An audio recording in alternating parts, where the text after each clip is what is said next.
Hi, hello, my name is Max, and you probably never heard about me, and actually that's okay, I totally can understand. Maybe if this thing somehow will start off, I'll create a short video about me, but let me tell you a couple of words about myself. I'm an actor, I'm an aspiring writer, I have 2 degrees in acting and engineering, and I've been gamer my whole life. It's a very long time. And also, English is not my native language, so bear with me. Okay, so what you stumbled on? This is the first and probably the only video where I'll try to give my opinion on things. And since particular game is hot topic right now, let's jump onto Last of Us Part 2. Basically, I just open Notepad, summarize my thoughts, just not to forget anything, and here we go, you got the first draft. Yeah. And first of all, let me explain. I didn't want to make this video, not because I'm afraid to be controversial. Oh, I will be, but no, just because I'm not a YouTuber. Seriously, I have no idea how to be one. I'm an introverted person and constantly struggling with the thought that my opinion won't be interesting to anyone, and of course lack of motivation because of that. But sometimes, sometimes you need to do something. You know that feeling when you just think, what if? And in a single moment you see how some things could have go other way. Well, that's what happened with Last of Us Part 2. So, let me tell you my position on Last of Us Part 1. And yes, spoilers. I liked the game almost to the end. Last 20 minutes or so turned me off a bit. You know what happened, and I wasn't on board with the main hero motivations. But, after I realized that this game is not my story, but the story of Joel, I could completely understand his actions and motivations. And that's okay that I don't agree with them. Gameplay and graphics were good, so totally fine. I love the world building of Naughty Dog games and their character banter too, so in a whole, I like the game and I would suggest my friends to play it, which I did at the time. And 7 years later comes Last of Us 2. And let me be honest, I haven't played the game. If you ask why, well, its answer is simple. I simply can't afford PS4, and I can't afford games for PS4, so it's that. But since I want to talk about game story, game plot, that actually doesn't matter since the game is linear and I've seen leaks, I've read synopses, watched let's plays, and etc, etc, etc. I know the basics, and by the way, I just realized I can't recall any leaks for any media that were positive. I mean, seems like if a game or a movie or some other media is cool and all, leaks doesn't occur, and is this a trend? Seriously, write down in the comments if you remember any positive leaks or something like that. Okay, back to topic. Spoilers ahead for Last of Us Part 2. Not much for Part 1, mostly Part 2. Okay, be warned. Seriously, I have a strong opinions. Chances are some of you will be triggered. And I don't care. If someone's opinion on internet can drive you to a catatonic state, sorry, but that's your problem, not mine. Paraphrasing one proverb, I can't trigger you. Only you yourself can be triggered. And since we talk about opinions, having one is okay, but you or me can still be wrong. But if your arguments ends at "you're wrong and dumb, get off the internet," I won't waste my time on you. Hitchens Razor. Google it. Okay. In the first part, let's discuss what we have, and in the second part, I'll present my version of the script. First draft. Name of the video. Okay, you get it. I won't touch gameplay and graphics. All that I've seen is fine. Looks great, plays alright, maybe repetitive at times, but I don't mind repetitive. Well, I've completed all mind you, all Assassin's Creed games without a hitch. I don't mind the repetitive stuff. So, yeah. And of course, problem of ludonarrative dissonance there a bit, but let's talk about ludonarrative other time, okay? Okay, alright. I won't focus on support characters that much, but I have something to tell you. Okay, now let's start with Joel. Joel, sorry. Joel in the flashbacks is okay. Let's say he's the same character as he used to be before. But his so-and-so present iteration is utterly stupid. He's too soft. You know, there's a saying, old habits die hard. And Joel, not a person who would compromise himself and his posse. But I think I got an explanation.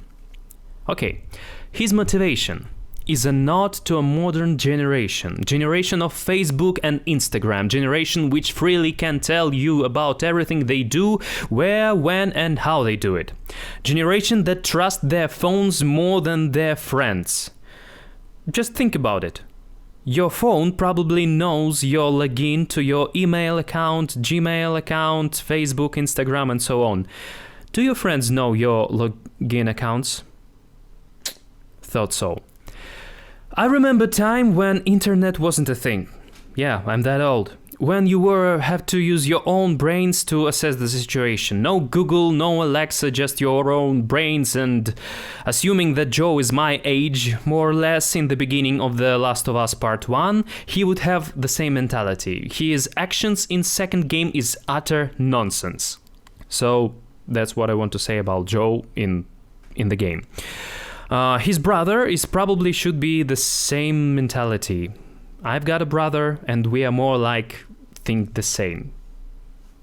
That's how the life goes. Okay, next one. Jesse and Dina. Alright, boy. Remind me, why are they not together? Seriously, I can't remember. And reading through Wikipedia, I found out that they just broke up. No reason, no explanation. They broke up. And knowing that Dina is carrying Jesse's baby... Okay, here goes. In a world where population growth is probably the most important thing, seriously, her baby is more important than she is. Actually, let me digress. In the game, pregnancy is like the martyr moment from Batman v Superman, but even more dumber. Don't kill her, she's pregnant, don't kill me, I'm pregnant. Oh my god, I killed her and she was pregnant. If you're pregnant in the apocalypse, sit at home, nurse your child. Future of humanity literally depends on you. Let men do the job. And guess what? Man can say I'm pregnant. Get it? Okay. Alright. Back to the track. Jesse and Dina. They are okay if they're on by their own. But since no one cared about their relationships with Ellie is a mess. From what I've seen, Dina just doing with everyone, seriously, because she thinks that she have luxury to do that, to be that way, like the same way you do every day in a modern life. Yeah, Jesse, down with him. Okay, alright. Oh, I'm pregnant. Woo, whatever. Kissed a girl. Well, okay, I guess. If you leave me, I leave. Seems like she doesn't care. Why they act like there is no apocalypse? I just can't get it. But their answer is the same. Because writers' mentality live in today's day and age. Well, that's the simplest explanation, I guess. Here comes Ellie. Here comes Ellie. For most part, I don't have anything against Ellie. She's okay regarding regarding circumstances, of course. Really, nothing to say except maybe for the ending. It's a dumb. The whole game, theme, falling apart. If Ellie left Abby right there on a pole, she would be fine. Yeah, she would get her revenge. And if she wanted to grant her a noble death, she would end her there, stabbing her, for example. Wait. Is it Abby got captured? She got put on a pole? Is Abby a Jesus reference? Nah, probably my imagination gone wild. And speaking of Abby, oh boy, here we go. Oh. Dear person who invented Abby, have you ever been in a writing school? Or any type of school? What color is your hair? Let me start from her looks. I've done gymnastics when I was young. I've done capoeira in a mid and high school, and I've been a parkour guy in a uni. I exercise 3-4 times a week. I can say I'm fit, but I'm not an expert. That said, correct me if I'm wrong, but you can't get the muscle mass without a diet. I mean, the muscle mass like her without a diet. What the freak are they eating? And I'm referring to the whole gym. Seriously. Simply how? If there is there any reference to their diet except for rationalized tacos? Like one taco a person, it's definitely not enough. You can't go and buy a chicken. And to think of it, if you can, that said chicken will be more useful to a person who's starving, who's malnourished, not for you. And my only explanation is that the writer thought that having a fit and muscular body is a simple task, who probably never actually visited the gym. Person who's stuck in today's day and age. And yeah, I'm sound like a parrot repeating all the things again and again, but seriously, let me explain my train of thought. Society devolved to a prehistoric early sapient stage. Guess what was the most important thing through human evolution? Agility, speed, efficiency. People were stronger than today, but in an efficient way. What is the point of your strength if you can't outrun from the horde? Yeah, you can probably overpower one clicker, but what if there's two? Are you sure you want to brawl with the infected? When a single scratch, drop of saliva will render you dead? Huh? Whose idea was that? But you know what could be awesome? What should help humanity? A parkour training ground. Yeah. Have you ever seen a professional tag championship? Google it! If I'll forget to put a link to some video on YouTube, this thing is insane. That will be more important, not a bunch of juiced chads. And no, I'm not done. Hold your pants and skirts, ladies and gentlemen, because here goes strong opinion number 1. Despite what Naughty Dog will say, I think Abby actually is a male. Or is it popular to say nowadays trans, but still a male? Just look at her proportions. Replace Abby's head with a random dude's head, and you'll get a man. Whatever you might tell, whatever you might think, males and females got different biology and body structure. Oh, I'm highly doubt that anyone in Last of Us will have been on a hormone therapy. But Max, you may say, she's a juicin'. Oh, yeah, sure, but have you ever seen some women MMA fighters? Ooh boy, they're tough. They're brutal and they can one-punch me to an oblivion. And still they're feminine and have a female body physique. And to whoever may wonder, I like fit women. Yeah, I like some muscles on a bone. So, oh, you just scared of a strong woman? No, won't do that this time, guys. That's a bullshit. And actually, do you remember how Abby looks in the flashbacks? For me, she looks more like a boy. body proportions, guys. Body proportions. So, yeah, let's keep it at that. Simply saying Abby is a male. And you know what? You know what? I don't have a problem with that. But I have a problem if you don't have cojones to admit that one of your protagonists is the male trans. In that case, are you really need to represent it like that, or are you just pandering?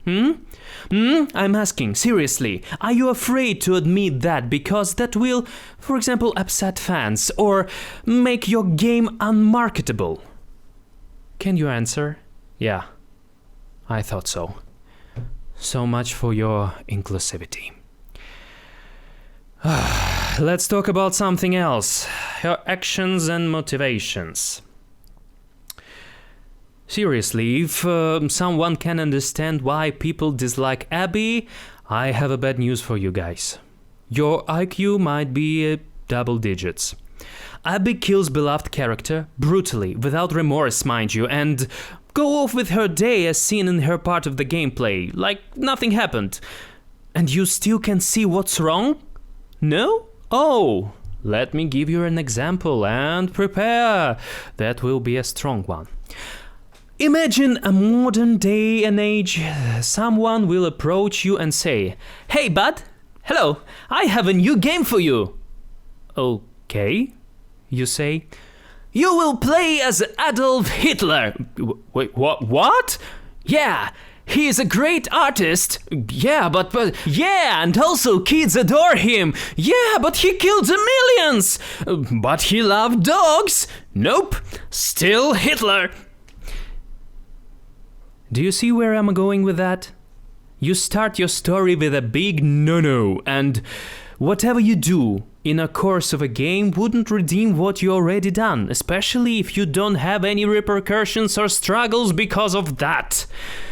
Abby acts like a alien, like a robot. But, imagine other way around. "Hey, I have a new game for you." Well, okay, you say. You start as a struggling unknown artist who constantly got rejected. Oh, but why? He surely paints better than me. Yeah, and your only friend is your loyal dog. Oh, I love dogs. I hope nothing will happen to the doggo. No one takes you seriously, so you collect all your wit and reach to the top. Oh, I can relate. Sorry, who am I playing as? Oh, you need to play the game to find out. Does this story feels a bit different? That's because how psyche works. That's how you can lure human mind captivated. Keep it engaged, and chances are you'll be on board with a character till the gruesome end. And remind you of some real-life historical events? Yeah, that happened. And yes, I actually went there. Abby is literally Hitler. And that's all about characters. Let's stop on that. And here's some pet peeves of mine. I don't like constant flashbacks as a narrative method. Seldom media can pull them right. I think they work only if throughout the whole story there is an event or couple events that foreshadow that event will happen in a flashback. And it should be one, maybe two flashbacks, not three, not four. The quantity is worse than quality in this case. And otherwise, it's simple Deus Ex Machina when authors don't know what they're doing. Also, I don't like excess, gore and sex. You need to have a really good reason to put it in your story. And Story of Last of Us 2 surely does not need that. Maybe only to push same-sex agenda. I don't know. I don't care. Also, don't forget, every action have cause, but people can be unpredictable. Oh, shut up. There is a reason for everything.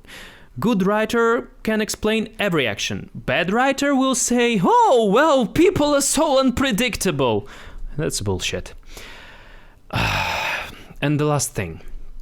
Please understand that the whole script is written in one go. It took me less than a day. Hell, To write all the things down took me more time than to imagine everything. And still, I'm actually proud of what I've got in the end. Imagine that you're listening the audiobook. Grab yourself some drink, relax, and let me share with you first draft of Last of Us, Part 2. We start from the black screen. Someone is running, dogs barking. You can hear distant shouts. Gameplay starts. We see forest, night, distant searching lights. You're hiding in some old building. You're tired and afraid. Alongside gameplay, tutorial starts, since we still play the game. You walk through collapsed walls, crawl through pipes, learn how to interact with the world. Meanwhile, there is constant danger. They are looking for you. Constant tension until you hear clicking noise. Clickers are nearby. You learn how to manage with that threat too, but after a short period of calm, your pursuers catch up to you. Action gameplay. Chase starts. You run, dodge, counter-attack, learn how to interact with human enemies and dog enemies until someone catches you behind the tree. A man. You look at him and you recognize familiar face. Man starts to talk. Abby? What the hell happened? I don't know. I just couldn't. Abby frantically tries to find words. Calm the fuck down. What have you done? Gunshot. Too close. Hitting the tree. Shit! Get on the horse. Go! Go! Man shouts. They both jump on a horse, nearly dodging incoming bullets. They manage to escape. We cut to the barrel of a rifle. Focus moves to a face of a person lowering the gun. We see dirty woman's face. Tears, bruises, and mad anger and hatred can be seen clearly. Ellie, voice says, and a hand appears on her shoulder. Main music theme starts. Ellie replies. I will find her. I'll kill every fucking one of them if I have to. Her face, very reminiscent of the box cover. As music gets louder, screen fades to black and title card drops. Last of Us, Part 2. Quick transition to a sunny day. Other familiar voice. Ellie? Ellie, you're coming? Ah, sure, sorry. We play as a girl, Ellie. A little bit older than we left her in the first game. Almost immediately we see a familiar face. Joel. He's aged. With the gameplay starts another tutorial. You learn how to interact with your partner, how to shoot, and some more leftover techniques. You are on a mission to investigate radio signal, which claims that they have a cure. During this journey, we once again see the bond of two main characters and relive scenes that you can see in the flashbacks in the game. Spice it up with some clickers or rabid dog enemies, and here and there are discussions about possibility of actual cure. Joel seems distant when Ellie reminds him about fireflies. During this journey, Ellie tries to prove that she can stand on her own. Trust me, I got this, she says as she tries to hunt a rabbit. Joel sees that Ellie grown up, remind that one day he won't be able to be with her. Ellie doesn't like that. Johnny continues. Then they come to a small settlement that seems to be a source of a radio signal. After a small reconnaissance, everything seems to be in order, but Ellie don't trust people in it. Joel agrees, but he's willing to risk slightly because events of the first game. He wants to find a cure. They develop a plan. Joel goes forth, Ellie covers him from the back, and everything seems according to plan, but in the end Joe got captured. Ellie panicked but decides to wait for the night. Here comes night mission. Ellie stealths to the settlement while trying to find Joel. Ellie stumbles onto some prisoners. She opens cages and tells them about their settlement. Ellie's settlement, where they can find help. She promises to help if they wait outside of the settlement. She then gets to a Joel, who looks tortured but capable. Fine. She knocks down guard. She rescues Joel and reminds him that she was right. Yeah, she was. She also reminds him that they need to get out, accidentally dropping name of their hometown. Joe agrees and finishes up the guardsman. Ellie's shocked why he would do that, they simply need to get out. Joe reminds her that you need to be careful, even wolves have ears. These people will want to revenge, and if you won't be careful, sooner or later they will find them. That is the world they live now. As they say, if you live among wolves, howl like a wolf. Main theme Ellie gets from here: don't trust anyone. They destroy a radio transmitter and go back home. They pass location which Ellie described to the prisoners, but no one is there. She looks confused and a little bit disturbed. We are back in the settlement. We meet other people. Tommy snatches Joel asking how it went, and Ellie on her own left to explore city and its characters. She meets Dina and Jesse. They are a happy couple. Dina is pregnant. Ellie is jealous because she got crush on Dina. But still, things go as normal. Here you can do small missions here and there, find some collectibles, do whatever you like. Joel continues to teach Ellie to play guitar, and in the end, the story continues. One day, sirens and shouts erupt through the night. Settlement being attacked. Most capable try to fend back attackers. In the last stand, among other events, two main things happens in Ellie's world. First, Jesse's got killed. Ellie sees that, and to her shock, one of Jesse's killers is a convict that Ellie rescued. Being in a shock, she hesitates and misses an attack, and second thing, Joel got seriously wounded trying to protect Ellie. Extra cheese points if this scene reminds you of the prologue of the first game. Attack is over and people are devastated. Tommy wants a revenge for his brother who is still alive but barely. He's in coma. Dina is mourning. Ellie tries to cheer her up but with no result. She is now on her own, without Joe's guidance. Tommy gathering his staff to find the people who attacked their settlement and suggest Ellie to come with him. Ellie is torn between Dina and Joel, but remembering Joel's words and in an attempt to fix her quote-unquote mistake, she goes with Tommy. And so, journey begins. The journey can include all you want, but I would like to suggest that throughout we will explore Joel from other side of his brother's perspective. And how it was in the beginning of Apocalypse, and some parts Joel won't tell. We can learn something about Ellie too, how she acts without Joel guidance. Journey passes into the winter, and in the end this happens. Tommy and Ellie found out settlement of raiders. Caravan, rather. Despite their effort, they are ambushed and Tommy got gravely shot. He dies in Ellie's hands. Last words of his brother. Ellie herself got stripped of warm clothes and chained to a tree near the fire. Raiders' leader mentions in the end that all of this could have been avoided if only they wouldn't chase them. This is their own mistake. Raiders live, leaving dwindling fire. Ellie left to die. We see a desperation, remorse, time passes. Ellie is exhausted, fire is gone and death is imminent. Through muffled sound and blurred vision we see that someone is approaching.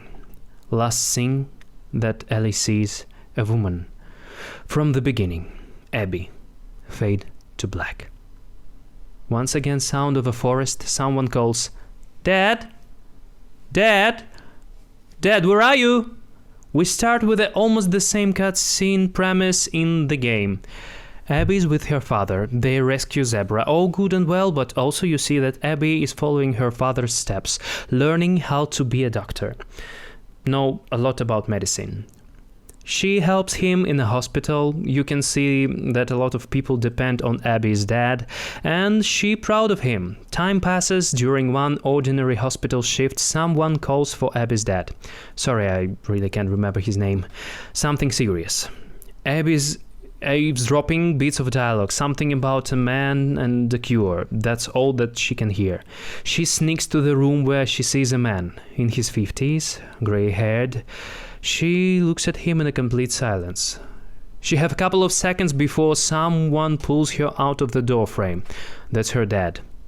He strictly forbids to ever come to this wing and sends her off before Marlene comes. Next thing she knows, sirens. Next events play reminiscent game events, and we all know what happened. Grey-haired man escaped, Abby's father is dead, Marlene is dead, and many others dead or wounded. Abby is grieving, but not for long. She needs to attend to the wounded, which she does. Funeral. She is full of mixed feelings. Abby can't understand why someone would do this. Did she want revenge or let it pass? Who was that man? But as old saying goes, time healing everything. Abby is older now. She is a very important part of the society. She is a field doctor. She goes on missions, help people. She tries to follow her creed, do no harm. But desperate times require desperate measures. Will you sacrifice one life to save 5, kill a raider, or save some prisoners? That is what she is dealing with. This segment is full of world building around Abby that shows that she's important, she's needed, and how she matured as a person. And also she's a great athlete. Whole section dedicated to parkour training. One winter day, she's on a patrol. She's investigating familiar radio signal about a cure and watches a gruesome scene. Adult man being shot and young woman chained to the tree. She can't handle the whole caravan of raiders, so she waits for the next day. Then, they completely gone. Man is dead, she can do nothing about it, but the girl is barely alive. Abby puts on her coat and mounts her on a horse and ventures back to the settlement. Back in the settlement, not everybody's happy with the occurred events. Let's say Abby's love interest is against her decision bringing the girl back. What the hell are you thinking? What am I supposed to do? Leave her? Fuck did I know? But bringing her back? Here? What if she's one of them? Abby remembers what happened if you trust strangers. She promises to heal her and let her go. Time passes. Young girl wakes up. She's in shock. Last time when she was in the hospital, nothing good happened, but tells her that the man she was with did not survive. While talking, they both found a common subject, radio signal telling about the cure. Their trust starts to build up. When young woman is able to stand up, she thanks Abby and asks how she can repay. Abby does not know, and that's when she receives a message, radio signal. Young woman hears that and eager to help because she was in their camp, but inside she wants to seek a revenge. Abby agrees, but her love interest hesitates. But in the end, he agrees too. When Abby left, love interest stops young woman in the doorframe and quietly says, "Listen, kid, if something will happen to her, I'll find you and you will regret that you survived. Got it?" Yeah, I got it. And we are on a mission. Abby and a young woman heading to investigate another signal. They both know what to expect, so they prepare accordingly and right into the wilderness. During this segment, two women bond with each other. Abby tries to ask woman's name. She starts. "Mind if I ask you, what's your name?" Silence. "Come on, I won't call you hey grumpy head all the way." "I don't mind."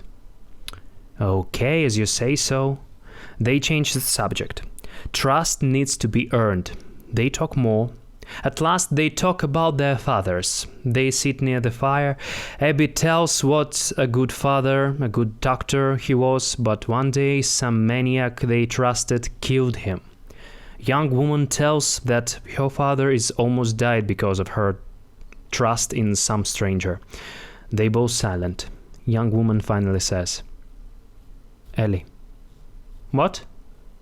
"My name is Ellie." "I'm Abby." They both feel relief and once again silence falls except of a crackling fire. During their journey, they find a guitar. Ellie tells that her father taught her how to play. Abby tells that she wishes that her father would teach her something cool like that and not how to apply stitches. Ellie tells that this is actually a pretty cool thing too. They both smile. In the end, they get to the camp. Familiar scene and structure. Ellie tells Abby the plan. They need to get to the information about these people, where is the main base, and if possible know about the cure. All in all, there's some stealth and fights and so on. Abby's got overwhelmed, but Ellie saves her in one of the encounters. Ellie starts to torture one of the raiders. What we get from this encounter? Ellie is angry, and Abby sees that. They get the information about the camp, about their faction, and about the cure. Ryder tells them that there is no cure and never will be. Both women shocked, even they don't know about it, but they connected through one event that happened 5 years ago and directly connected to the search of a cure. In the end, Ellie kills Ryder. Abby asks why would she do that. Ellie almost word for word repeats Joe's words. If you live among wolves, howl like a wolf. They head back. They need to stop the raider caravans, but they need to gather the forces. Back in Abby's hometown, they talk to each other and really to go their own ways, but there is one thing. Ellie asks Abby to help. Being a doctor, she can help Joe. Abby hesitating, but Ellie convinces her that Joe can be a very powerful ally, reminds her about her oath and in that Ellie will be always grateful. Abby agrees, but her love interest don't trust Ellie, so he secretly follows them to Ellie's hometown. They set off next day. Back at the Ellie's hometown, everyone is shocked. Ellie is back and everyone thought that she is dead. She tells that Abby saved her life, but Tommy is dead. Abby explains that she could do nothing about that. There are mixed feelings about Ellie's decision, but some people trust Ellie, some people don't. Ellie asks about Joe. He's still unconscious. Dina is there too. She hugs Ellie, maybe even kisses her. She thought that she lost everyone and thanks Abby for saving her. Abby notices that Dina is pregnant, almost due time, says that she can help her too. Everything is fun and dandy. Everyone's cheerful.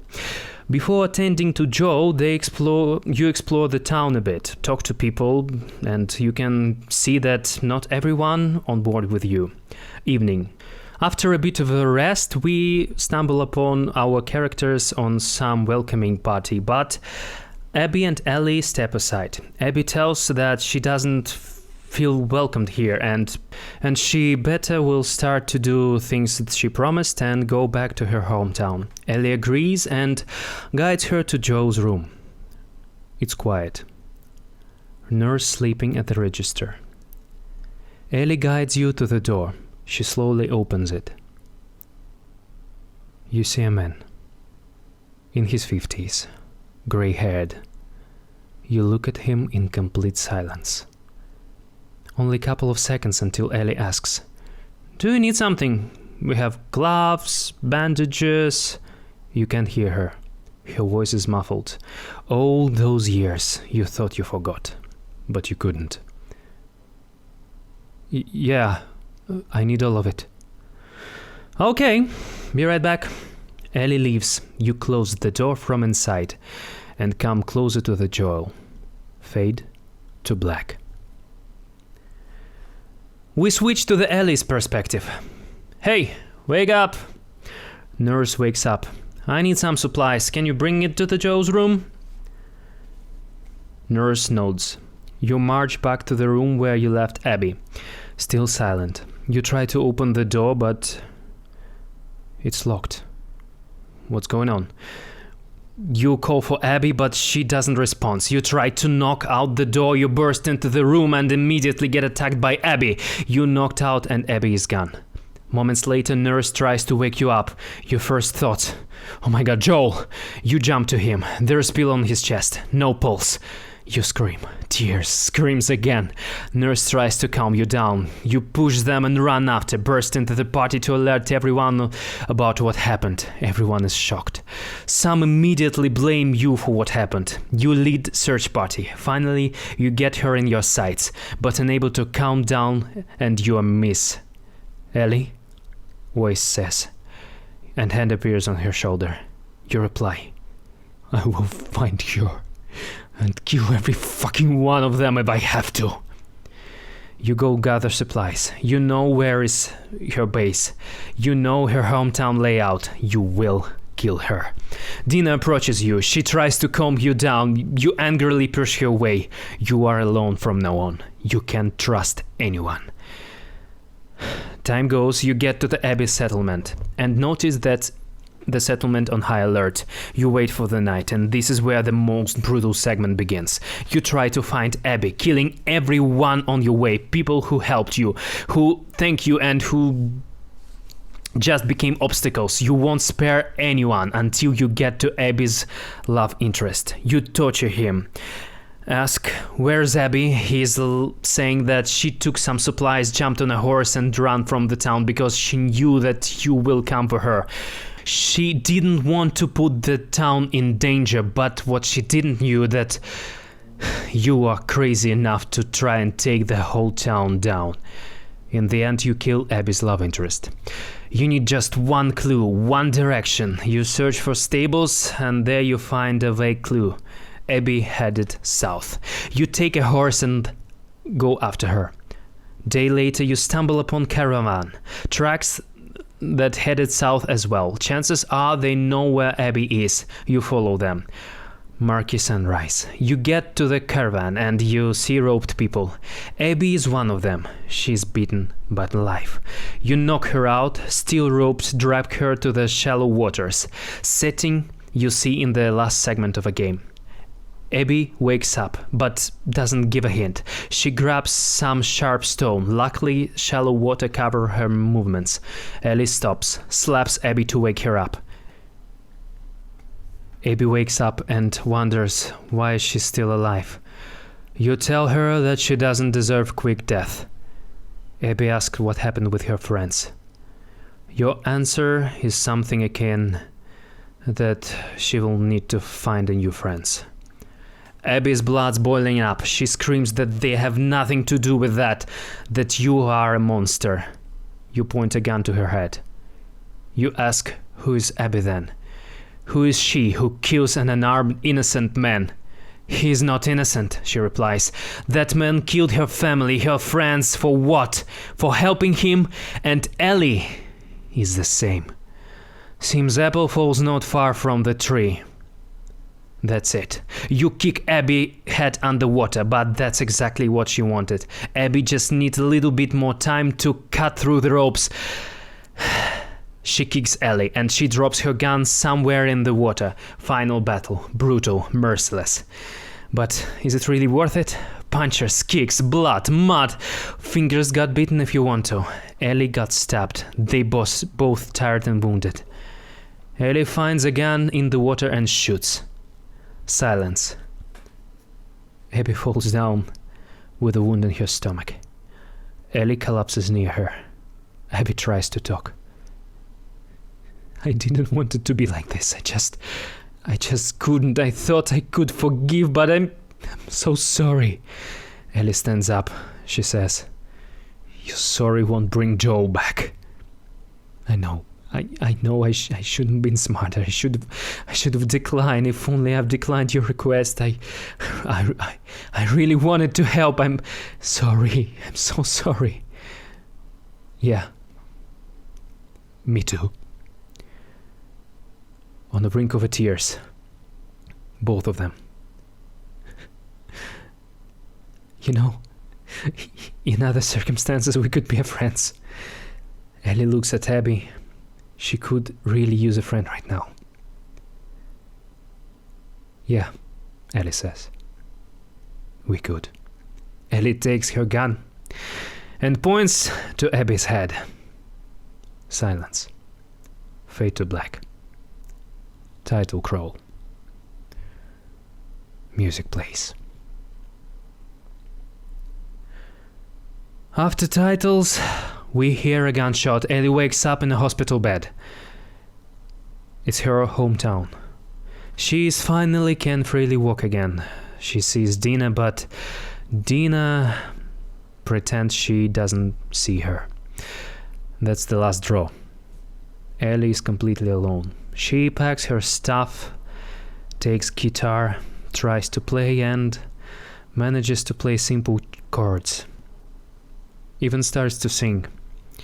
We hear a song as camera shows that life in her town is going on their own and probably will be better without her.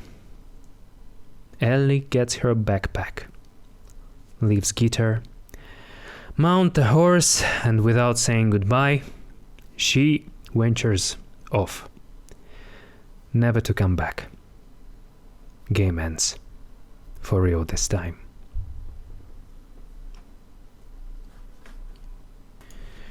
Whew! Yeah, this is it, guys. My first draft. Sorry, I got a little bit emotional in the end, and this part is completely off script. Yeah. So, do you like it? Tell me, please. I really want to know what you like, what you dislike, what you think would happen, what you like, what happened, what you think happened in the end, and I want to say thank you for listening. And yeah, this is the part where you're supposed to say thank you to your Patreons, but I don't have any. Say thank you to subscribers, but I don't know. I have 10 maybe. I don't remember. So, as you probably noticed, I left some parts of the game that clicker encounters, human encounters, dog encounters. You can add mishmash everything. If you hear screeching noises, that's my chair. I don't have a normal chair. I use some old wooden chair to sit on. It squeaks all the time. And another thing, you can probably see that there is support characters can be any gender, like any. You can switch genders left and right, and story won't change because the main part is the story, not the characters, not their genders. It's the world. It's a brutal world where trust is luxury, where blood is currency. Let me say like that. And yeah. I haven't mentioned some of the side characters, but actually I have nothing to say about them, like specific, and I don't really care. And frankly, it took me one day. I can do better. I know I can do better. I can refine some dialogues and add this and that, more depth to the characters, but frankly, I don't get paid for that. Imagine that some people got paid for that to write Last of Us 2. Yeah, that makes me a little bit sad, but that's how the world goes. Yeah, let's go to the comments. And oh yeah, I want to say some shout outs to, first of all, Molar. Dude, you're awesome. Your reviews, one of my inspirations. Hill versus Babyface. Your Batwoman review and no, keep smile on my face. Jeremy from Geeks and Gamers, your passion, man, it can charge a small settlement.